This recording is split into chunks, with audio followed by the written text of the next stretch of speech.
அருமையான சௌர்ணை, ரட்சிக்கப்படாத சௌர்ணை சௌரிய நல்லா கவனிச்சுக்கோ, நல்லா கவனிச்சுக்கோ. ஏன் சாபம் வந்தது? நீ ரட்சிக்கப்படாதனால வந்திருக்கலாம். அதனால்தான் சொல்றாரு, நான் உன்னை ரட்சிப்பேன். அதுக்கு முன்னால் நீ சபிக்கப்பட்டவனாய் இருந்தாய், சாபம் உள்ளவனாய் இருந்தாய். இப்பொழுது நான் அவர்களுக்கு மத்தியிலே, அவர்களுக்குள்ளே சாபமாயிருந்த ஆசீர்வாதம் இருக்கும்படி நான் உன்னை ரட்சிப்பேன்.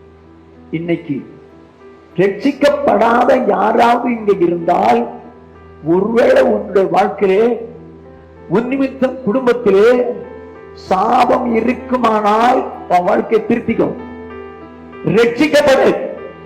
நீ ரட்சிக்கப்படாதிருந்தால் உன் சாபம் உன்னை தொடர்ந்து பிடிக்கும், உன் சாபம் உன்னை தொடர்ந்து பிடிக்கும். ஆனா என் தேவனுக்கு என்ன ஆசை?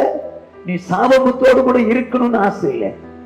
இந்த ஜனங்களுக்கு மத்தியிலே நீ சபிக்கப்பட்டவளாய் இருக்கணும்னு ஆசை இல்லை.